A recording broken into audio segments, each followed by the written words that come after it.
Antônio em Contexto. A informação que forma e informa. Cultura, política e cidadania. Antônio em Contexto. Olá para você que se acompanha a gente aqui no Antônio em Contexto, em nossas plataformas digitais. É sempre uma satisfação poder fazer e ter a sua companhia. Monsenhor Francisco Lima Soares. Graças a Deus nós estamos aqui para conversar com ele sobre esse novo momento, que ele, claro, com a graça de Deus, o apoio das pessoas, conseguiu estar estudando, se preparando para poder chegar a esse ponto. É uma leitura rápida sobre esse novo momento que chega na sua vida. Inicialmente, você que está nos acompanhando por esse meio de mídia social, para mim é um motivo, eu coloco como consequência de um trabalho que se vem fazendo há muito tempo. Eu, particularmente, nunca fui dotado, nunca me senti, eu particularmente fazendo uma autoanálise, nunca fui dotado de meios extraordinários, de meios que possa dizer que eu seja superior a isso ou aquilo. Não tenho, pelo contrário. Saí de Araguatins, do Tocantins, eu nasci aqui próximo, a 90 quilômetros daqui, do outro lado do rio, mas muito nessa região mesmo, a mesma região amazônica, que é a nossa região, aqui já é Nordeste, mas é região amazônica. Eu cheguei aqui e comecei a estudar muito fraquinho nos estudos. Nunca tive nunca pude também, muito pobre, não pude estudar em grandes escolas. E eu fui até em algumas escolas, disseram que não podia nem estudar lá, porque o conceito da nota não chegaria, como foi o caso do Graça Aranha. Eu não consegui estudar no Graça Aranha porque o Graça Aranha era uma escola para quem tinha um conceito 8. A minha nota era 6. A minha nota, eu vim do Tocantins passava com 5. Minha nota era 6. A média geral minha era 6. Ela estava muito longe de entrar no Graça Aranha. Lá entrava só com 8, conceito 8. Teve uma professora que, quando eu lancei um dia o meu 4º livro, ela disse: "Você é muito inteligente, onde foi que você estudou?"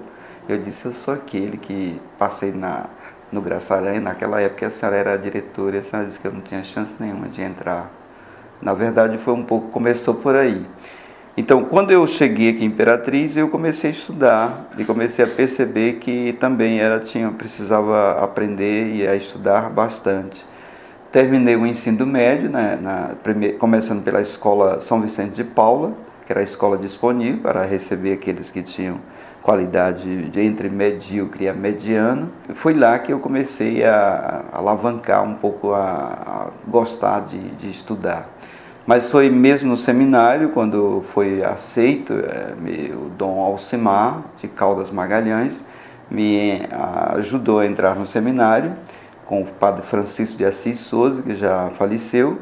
Ele me fez o convite. Eu trabalhava na Tocalto, já era lanterneiro, que eu trabalhava de lanterneiro, oficina de funilaria. Quando eu passei, foi entre 14, 15, 16 anos, 3 anos de carteira assinada, ainda de menor, ainda sem completar 18 anos, eu já tinha 3 anos de profissional de lanternagem e pintura na Tocalto. E eu fui para o seminário com 17 anos, então, fui para São Luís, e foi lá que foi meu despertar, de onde eu não tive a capacidade, a possibilidade de estudar. Lá eu estudava o dia inteiro, porque era o seminário, então isso me fez aquilo que eu não tinha, que eu não estudava meia hora por dia, sistematicamente, dentro do poder do saber culto. Conciliando entre trabalho e estudo, né? Estudava, trabalhava para sobreviver, nesses tempos ainda como criança, e depois lá eu tive o tempo de estudar. Aí foi que foi despertando um pouco. No início eu era muito fraquinho no seminário, um dos alunos no hall dos colegas que estudavam em São Luís, eu era um dos mais fraquinhos. Quando terminou, quando já estava finalizando a teologia, eu já estava me destacando, já dava palestra, já participava de conferência, etc, etc. Então, pegar o gosto pela coisa também, foi de início de conversa, foi assim. Foi assim a minha vida, começou mesmo no seminário. E depois, antes de me ordenar, teve um padre francês que disse, nós estamos escolhendo aqui 3 seminaristas no meio dos seminaristas do Maranhão para estudar no exterior. E nós vimos aqui, nós já escolhemos 2 e agora nós estamos aqui em dúvida aqui entre outros 2, então você já está no meio, que poderia estudar. Aí foi dali que eu comecei a perceber que já tinha valido a pena para ir para a França, para estudar em Paris. Foi assim que foi. Então, ordenei, 15 dias depois, ordenei aqui no dia 15 de novembro de 1990. Dia 15 de julho de 1990 eu ordenei presbítero aqui na Catedral de Fátima. Foi a primeira ordenação da Diocese de Imperatriz. A Diocese tinha 2 anos e 8 meses nessa época que eu ordenei. Ela tinha sido passada a ser Diocese, fazia 2 anos e 8 meses. E era Dom Gregório que era o bispo na época. Então me ordenou e eu terminei entrando na história como o primeiro padre da Diocese de Imperatriz. E foi assim que se fez. Eu fui para a França, passei... Aí quando 2 colegas nossos deixaram o ministério, por acaso, que nós éramos poucos padres, aí o bispo, passei 4 meses e meio, já chegando no 5º mês, e disse para mim voltar. Estava em Paris e disse, você volte, dentro de 4 anos você retoma os estudos, porque aqui em Imperatriz a Diocese está sem padre. Aí então eu fiquei na Vila Nova.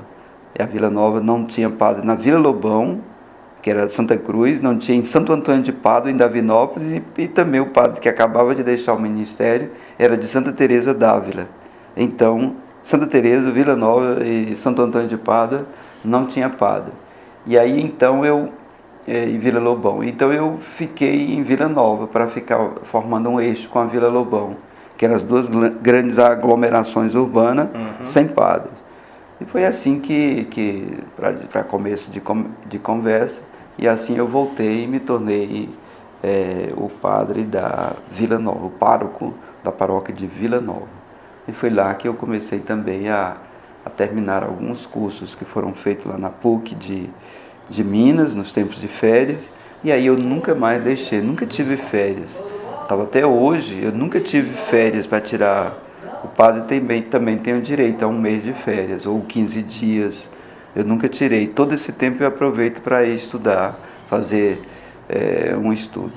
E aí, nesse lado acadêmico, foi o tempo que eu fui fazer um doutorado lá em Assunção, no Paraguai. Todos sabem que é o Mercosul. Na época, o Brasil fazia parte do Mercosul, depois saiu com uma crise política que houve entre o Brasil e o Paraguai, e o restante do Paraguai, quando destituíram um presidente de lá. E aí então deram uma punição para o Paraguai, e aí também deram um problema para reconhecer o nosso diploma de doutor em ciência da educação. Lá na França, quando foi 8 anos e meio que eu estava aqui, eu tinha voltado da França, aí eu retomei, era para fazer o estudo de teologia bíblica. O bispo disse, eu não quero mais que você faça teologia bíblica, eu quero agora que você faça sociologia. Aí quando eu cheguei lá, ele disse, mas eu quero que você faça o curso de comunicação. Aí quando eu cheguei na França, aí disseram que, quando eu cheguei lá, para fazer comunicação, para fazer jornalismo, eu teria no mínimo que escolher ou ciências políticas para fazer um mestrado, ou ciências econômicas, ou ciências sociais e econômicas, seria sociologia. Era o mínimo pré-requisito para começar a fazer o estudo de comunicação. Aí eu fiquei muito triste, eu quis voltar. Aí o bispo disse, não, você escolha um e faça. Aí eu escolhi, aí como eu não tinha graduação em sociologia, disse, não, você primeiro, para fazer o mestrado, você vai fazer a graduação primeiro. Aí eu fiz a graduação, foram 2 anos, que aproveitou o curso de filosofia que eu tinha feito aqui no Brasil. Aí terminei a graduação em Ciências Sociais e Econômicas, aí fiz, foram 2 anos, aí mais 2 anos e meio, aí concluí o mestrado em Sociologia, de modo que eu passei 4 anos e meio em Paris fazendo esses estudos. Voltando ao Brasil, aí eu fiquei aqui com a Rede Vida, no setor de comunicação e também na faculdade, na Unisoma, como professor de introdução à sociologia, e na FEST, que a FEST tinha reivindicado primeiro que eu fosse ser professor de lá. Aí foi lá que despertou o mundo acadêmico também, do convívio, foi com a Academia de Letras, que fui convidados da Academia de Letras, então sou o último membro fundador da Academia Imperatrizense de Letras. Tá certo. Então, para você que está aí acompanhando a gente, eu quis conversar com o Monsenhor Francisco Lima Soares, para que a gente tenha sempre esse estilo de trazer algumas informações a respeito das pessoas que tiveram a vida, vou usar a expressão que foi usada sempre, né? Que começa mesmo com gente pobre e que sobe na vida, e que o estudo, a educação é a porta de acesso para essa libertação, como você percebeu aqui no próprio depoimento aqui do Monsenhor Francisco Lima Soares. Bom, sobre essa questão a gente fecha aqui. Então nós temos aqui em minhas mãos, eu tenho um convite, você vai estar vendo aqui com mais detalhes, né? E trata-se, portanto, aí de uma programação que vai resultar na mudança do nome aqui de Monsenhor Francisco Lima Soares para Dom Francisco Lima Soares. Fala um pouquinho para a gente dessa programação aqui. Quando a gente é escolhido para ser padre, tem um ritual muito longo. A Igreja Católica ela é muito criteriosa. Ela pede, por exemplo, que ele seja averiguado durante 1 ano. É 1 ano que ele é averiguado. Primeiro pergunta, desde a saída daqui do bispo de Imperatriz, que foi perguntado quem é que dessa diocese aqui daria para ser bispo. Aí quem dá essas informações são os outros. E aí todo mundo pulveriza mesmo de nomes aí no Maranhão, no Pará, no Tocantins, esses nomes da região mais próxima. E aí eles tiram em média de 60 nomes, aí depois eles vão enxugando mais, botam 6 nomes, aí em torno de 6 nomes. Esses 6 nomes eles começam a rodar e perguntar para o povo, esses nomes foram apontados, vocês acham que ele deveria ser? É mais ou menos por aí. E depois é que eles ficam olhando, alguém diz uma coisa, se um disser algum detalhezinho sobre ele, eles voltam de novo a perguntar, será que aquilo é verdade? Eles ficam rodando. Aí depois eles vão e colocam 3 nomes na mão do Papa. E o Papa reza, e aí o Papa vai escolher um. E aquele que ele escolhe, ele manda para o núncio e diz... E o núncio liga para a pessoa, ligeiro, no primeiro contato, e pergunta, você aceita? Se você aceitar, o Papa escolheu você. Se você aceitar, dentro de 10 dias vai ser publicado em Roma esse seu nome. E aí se você aceita ou não. Aí no meu caso eu olhei, pensei, aí disse para ele que aceitava. E aí, então, foi por isso que no dia 19 de setembro fui nomeado. Então, saiu oficialmente a nomeação, a gente fica sem dizer a ninguém, é para ficar em sigilo, chamado sigilo de ofício. Então, você tem que guardar o sigilo que o Santo Padre pede, o Papa pede para fazer o sigilo.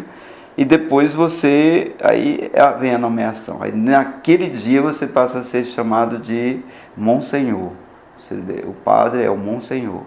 E aí então, por isso aqui que você mostrou o convite, aqui então, aí você marca qual é o dia, você tem 3 meses para fazer todo esse exercício, desde a data da nomeação. Se existe 3 meses, dão 3 meses. Então eu escolhi o mês de novembro, 21 de novembro é o meu aniversário, é uma quarta-feira, fica melhor para os padres que saem, os bispos que vêm de fora para vir. Então vai ser aqui na Catedral de Fátima, no dia 21 de novembro, que é o dia do meu aniversário, e então eu serei ordenado bispo aqui nessa diocese, que por ironia do destino será também o primeiro da diocese de Imperatriz e o primeiro da região, porque daqui, desde a chegada de Frei Manuel Procópio, estava olhando na história, é a primeira vez que tem um bispo diocesano, daqui da diocese de Carolina, é a primeira vez que é ordenado um bispo aqui dessa região, não somente da diocese, mas daqui da região, do Bico do Papagaio, é o primeiro que é ordenado aqui, da região, não tem Não se tem registro na história que um bispo foi ordenado. Então é para mim, uma responsabilidade muito grande saber que desde 1852, chegada de Frei Manuel Procópio, a fundação de Imperatriz, e depois com a chegada dos Capuchinhos, 1894, chegada dos Capuchinhos, depois a instalação vindo de Grajaú, passando por Carolina, e depois chegando até a Imperatriz, e depois ter um bispo daqui da região. Então, para mim, é uma alegria de poder saber que fui o primeiro padre da Diocese de Imperatriz e agora o primeiro bispo também da Diocese de Imperatriz, sendo da Diocese de Imperatriz, dessa nova geração dos que começaram a ir para o seminário, né? O tempo passa, eu tenho 53 anos, já vou fazer 54, e é um tempo que o tempo não brinca, ele passa, ele tem o bonde anda e chegou a hora, e eu não sou mais o seminarista que fui para o seminário, já tenho 28 anos de padre e agora é a hora de assumir um outro trabalho, e é esse que me foi confiado. Certo. Então, o dia 21 já é a ordenação, e o dia 22 já é a primeira missa, já na condição de bispo. A primeira missa com condição de bispo, e no dia 15, que aí é lá uma diocese que está com 1 ano e 3 meses sem bispo, está me esperando. No dia 15 de dezembro, já perto do Natal, eu já chego em Carolina já para tomar posse. É uma outra celebração que a igreja faz com um ritual próprio. A ordenação é um ritual e o outro é o ritual da posse. A posse na Diocese de Carolina. Lá é uma diocese modesta, pequena, com relação à Imperatriz, porque aqui são 13 municípios, lá só são 9. Lá começa por Montes Altos, São Francisco, São Pedro dos Crentes, Paraíso, São João do Paraíso, Lajeado Novo, aquelas que saem de Porto Franco, e aí na BR pega as 4 paróquias do retão da BR, começando por Ribamar Fiquene, depois Campestre, depois Porto Franco e depois Estreito, aí depois segue e vai para Carolina. Então são 9 municípios que... pequeno, mas é um pequeno assim meio agigantado, né? E depois em Carolina tem o Sertão, o chamado Sertão, as povoações, zona daí para dentro, que é o chamado Sertão. E também em Estreito. Estreito e Carolina é uma das paróquias grandes que tem muito que se visitar. Então é um pouco isso. Então é um exercício meu, fiquei muito contente da CNBB me receber, a Conferência dos Bispos do Brasil, receber com alegria, mandou uma carta muito bonita, muito favorável, dizendo da minha chegada, do meu acesso, do meio deles, no meio dos bispos do Brasil. Eu quero lhe agradecer por aceitar conversar com a gente aqui, né, bater esse papo com as pessoas que acompanham a gente aqui no Antônio em Contexto, trazendo essas informações para você que está também conectado conosco aqui pelas redes sociais. Agradeço a você e obrigado, e um bom trabalho. Você que acompanha por esses meios, a rede social é um dos canais mais importantes e inteligentes hoje da mídia moderna. Então é você, obrigado. Antônio em Contexto.